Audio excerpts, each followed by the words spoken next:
Next topic for today is still a continuation of the pre-gestational conditions.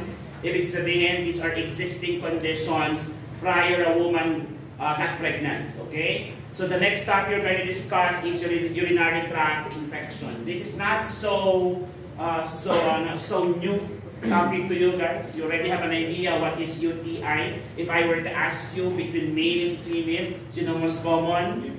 Female. With what rationale again? They have smaller or shorter urethra. Tama ba? Yes. So it goes straight to the inner aspect or inner part of the reproductive system. That is why they are able to. They were the ones who were developed frequently with your urinary tract infection. Okay? And there are ways on how to prevent this. If I may just advance it, paano gagawin ito sa mga babae? Paano nyo gagawin? So you have to do frequent washing, tama ba? But you have to do it from front to back, back to front, or side to side. Training side to side baka. Isa ka mabuntay, meron na. May tumiri kang mata, okay? So front to back or back to front? Front to back, okay? To prevent any microorganism from the perineum to go into your vagina. So yun yung mga common pa. In terms of after sexual intercourse, is it necessary for you to douche as well? Yes, after makipagtalik. Actually, before and after dapat maganda sana. Before para malinis bago nyo gawin. Then after para malinis ulit after nyo gawin. Okay. Kaso nga sir, napagod kami, hindi na natin naharap. Okay. That would make you prone na develop that infection. Okay, relate na yung mga kalalakihan. Kasi magkalalakihan lang. Sige, let's start with this. Urinary tract infection. Definition is an infection that affects the parts of the urinary tract.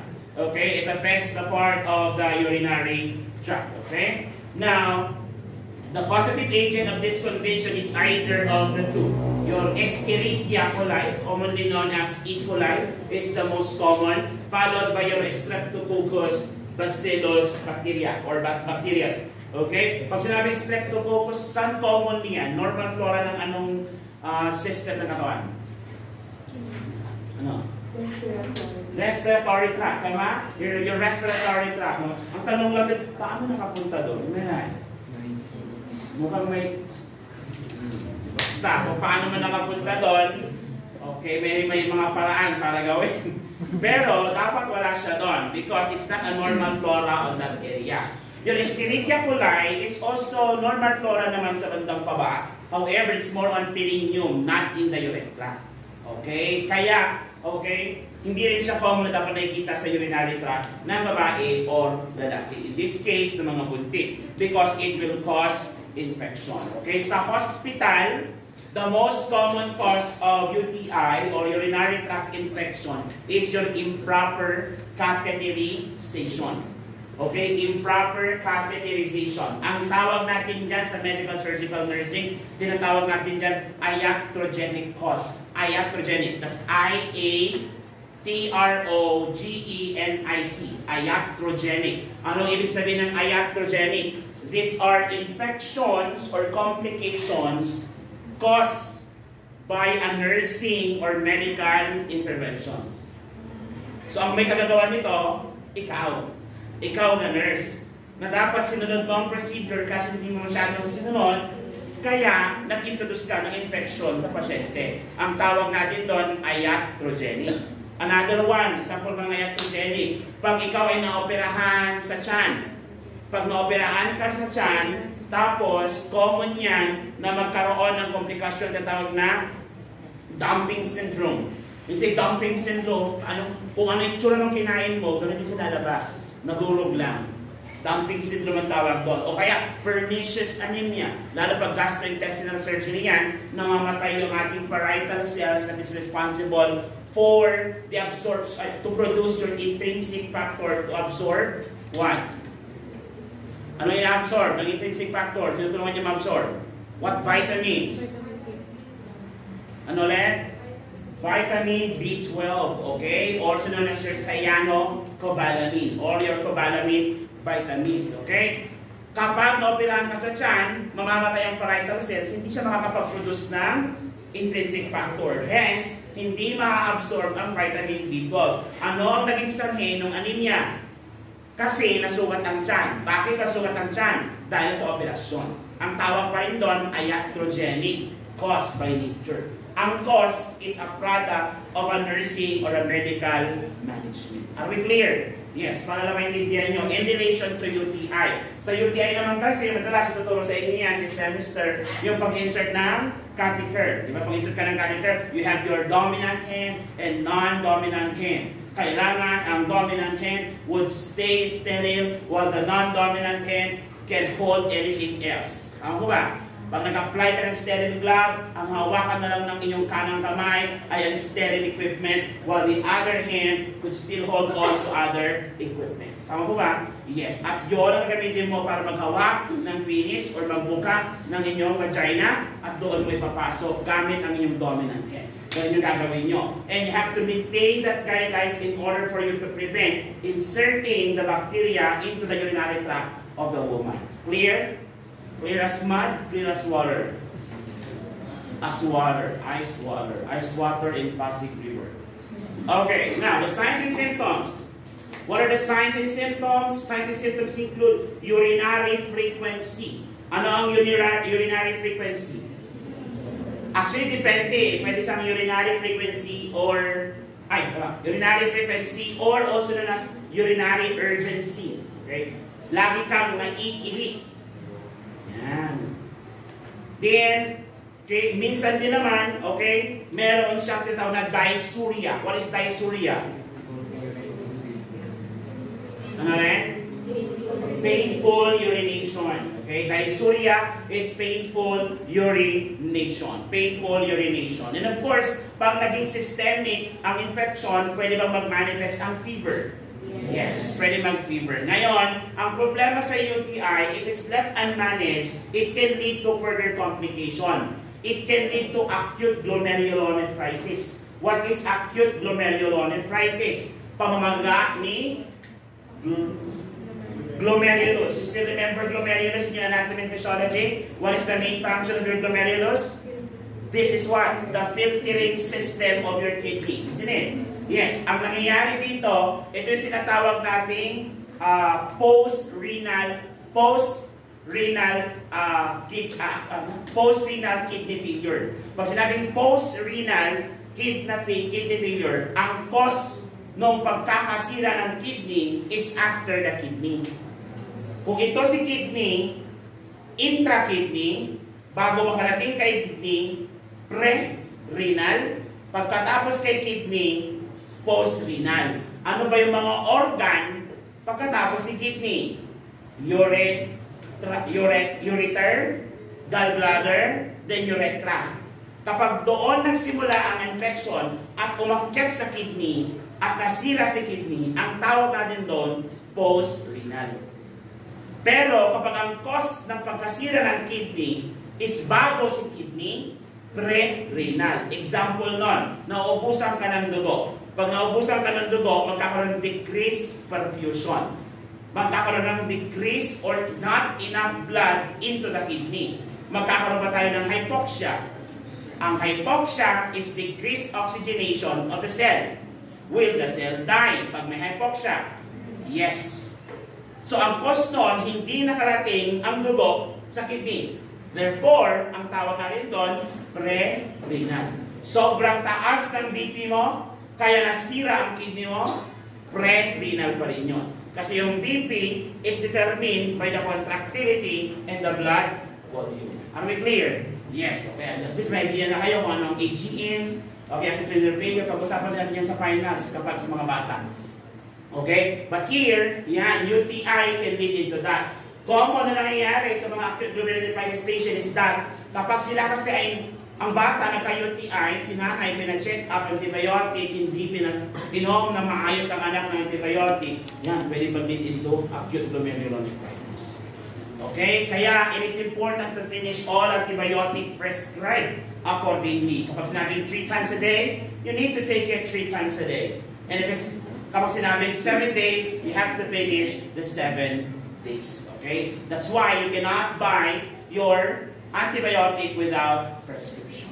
Okay, tuloy tayo. Watch out for. Okay? What should watch out for? Pag sinabing watch out for, ito yung mga things that could lead into danger sa pasyente. Okay? Watch out for pain. Okay? Pain. May mga nagka-UTI naman dyan?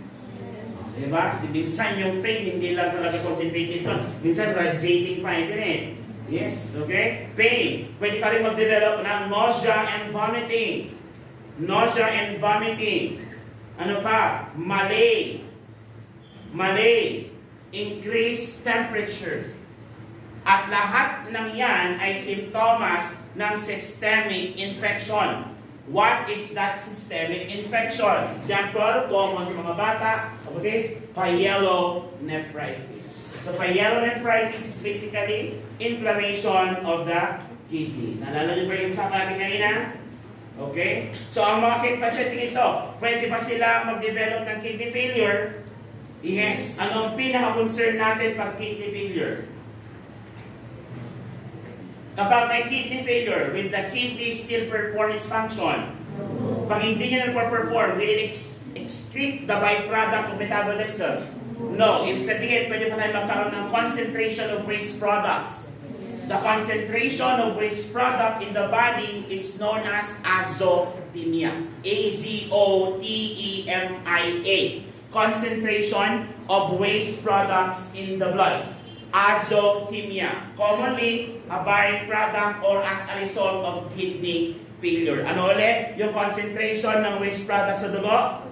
Azotemia. Are we clear? Yes. Okay? Including sa waste product na yan is the excess electrolytes. Still remember the electrolytes, guys? What are example of electrolytes in your body? Sodium, potassium, magnesium, calcium, phosphorus. Lahat yan ay fluids and electrolytes. Pag sinabi natin major electrolytes in the blood, may dalawa tayo. Ano yun? The positive and negative. Sabi ko, kaya pinanood ko yung videos ko yung sa video about fluids and electrolytes. Alam niyo yun? Mahaba rin kasi yun. May mga first videos ko doon, nagtuturo pa ako ng funda. Fluids and electrolytes. Alam niyo yun? Meron tayong major intravascular cations and major intracellular cations. Intravascular inside the blood vessel. Intracellular inside the cell. Ano yung abundant electrolytes inside the blood vessel? Sodium.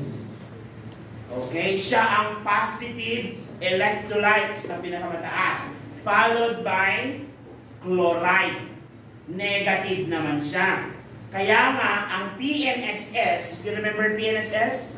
Plain, normal, saline solution. The only solution that is compatible with the blood. Isn't it? Nalala niyo ba yun? Nung kayo na pharma skills.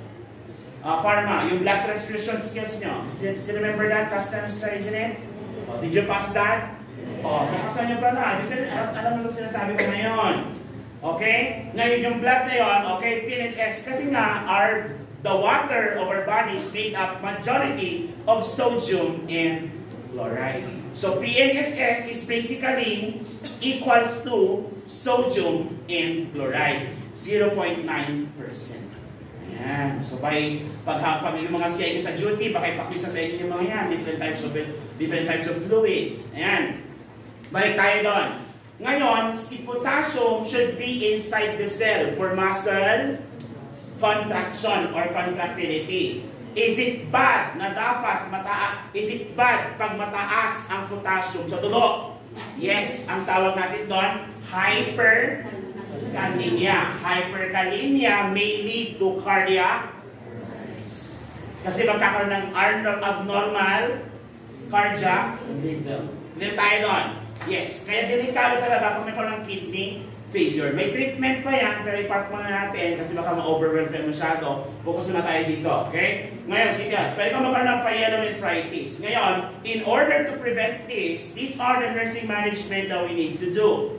Kailangan health education, obtain a clean catch for culture and sensitivity. Paano tayo mag-obtain ng clean catch? What are the ways on how to collect urine? Di ba meron tayong random? Di ba? Pero meron naman tayo nung your midstream. Si midstream? Paano gawin si midstream? Paano, kung ikaw, si nurse, paano may papayag sa pasyente niyan? Ma'am, pag nag-collect kayo ng ihi, umihi ka muna, pigilan mo, saka mo isalo, at ibuga mo ulit. Pag napuno na, okay na po. Pakiugasan na rin po yung labas after yung takpan. Kasi pabigyan niya sa inyo, ganti naman, parang hinawakan mo yung ihi niya. Okay? That's your midstream. Alam niyo ba yun? Midstream. Depende sa order ng doktor. Meron naman tayong mga time collection. Meron tayong mga 24-hour, 12-hour. Depende sa order ng doktor. At depende sa gusto nila i-diagnose. Okay? Ngayon, health education. Alam mo na yan? Sabi ko sa inyo kanina. Okay? Ano ba kailangan natin gawin dito? Pwede pa silang, dapat uminom sila maraming tubig. Yes, 6 to 8 glasses a day, isn't it? Yes, ano pa? Can they consume fruits that are high in vitamin C? And as yung tinatawag nating, ang tawag sa pagkain yun, acid-based foods. Ano yung mga acid-based foods na yun? Ang sabi ng ating Bruno Renzo dapat yung mga cranberries. Sure kasi. May pag-Pilipinas, ano meron tayo dito? Strawberries. Okay naman. Pero pag ganyan yung edad, medyo hindi ko nang bibilig kasi galing sa kanan. Ay, pag bumibili ako strawberry, saan po galing? Pag galing doon, hindi ko bibili. Pero pag galing ng tuba, okay na. Tuba sa kwan. Kasi sprinkler sila sa tuba eh. Pero sa Trinidad kasi, alam niyo yun? Alam mo yun? Ano ba kami ng strawberry vendor dito ng nanay? Sorry, hindi ko sinasadya. Pero kanilinig kasi ko na ikaw. Ano? Natrabaho ba ako noon? Okay, anyway, balik tayo dito. Ano pa? Ano ba ang education natin dito? Aside from drinking water, o yung paghugas ng giving, o nasabi natin kanina.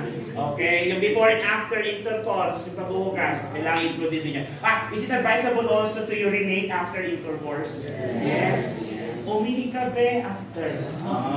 Para hindi tayo magkasakit. Ano ba? Bakit kailangan ng culture and sensitivity? What's the main rationale why we do culture and sensitivity? Para malaman po yung mga na... Yes, this is actually to check the actual bacteria and to check also kung anong antibiotic, okay, ang mas gagana doon sa sakit. Culture and sensitivity, lalo na sa panahon ngayon, ang daming Pilipino matigas ng ulo. Meron, kung saan bumibili ng antibiotic, okay? Kahit yung tindera doon sa kanto, naging pharmacist na. Meron.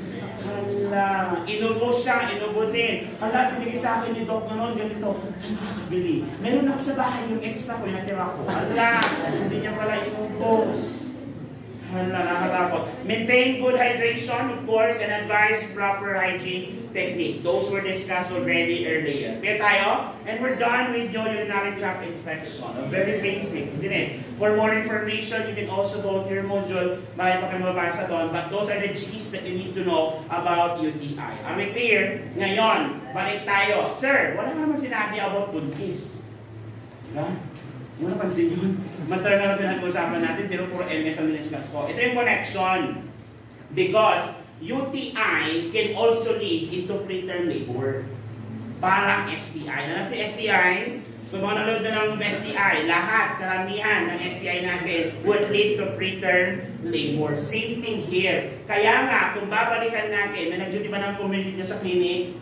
Wala. Sa OPD. O sa OPD, doon sa, La Union. Di ba? Kapag first time visit ni mother, may mga test pa pinapagawa. Yes, isa na dyan ang urinalysis. Isn't it? Pati yung fasting blood sugar, pinapagawa dun sa mga nanay mo. That's the reason why. Because these conditions are pregestational conditions that we need to manage because it will cause complication during pregnancy. Clear? Maliwanag. Sana maliwanag tayo dyan. We're done with that. We're going now to the second to the last case for today. Anemia.